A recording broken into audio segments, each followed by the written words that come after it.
Hi, the purpose of this video is to help you understand how to check your grades in Canvas, and most of your teachers will probably also provide comments, which will be more helpful than just looking at the score in Power School. All right, so here we are. I'm going to take you to computer literacy.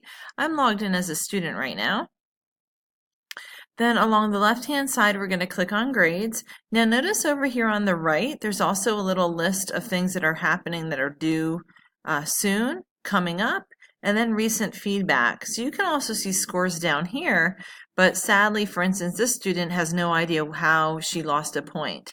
So let me show you how you can get more details than just the score. So go ahead and click on grades.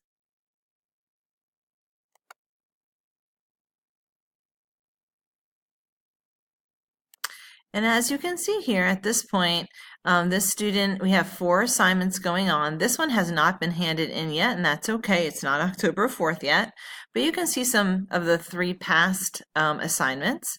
And the one I want to draw your attention to is Story Brainstorm.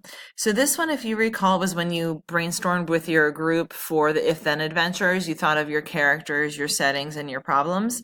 And only one student in your group had to submit it, and in this case Jessica was the one. And because Jessica was the one that submitted it, there's a rubric attached to it. So if you simply click on that next to it and then you scroll down, you're going to see the rubric. So these are all the categories.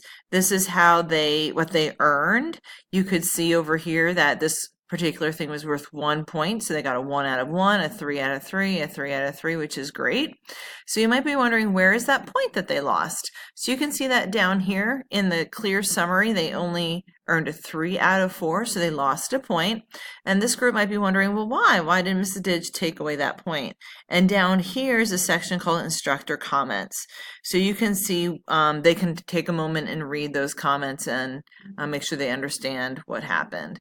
All right, so you can see their total points was 19, which makes sense because that's what the score is up here. All right, this is it. Thank you so much.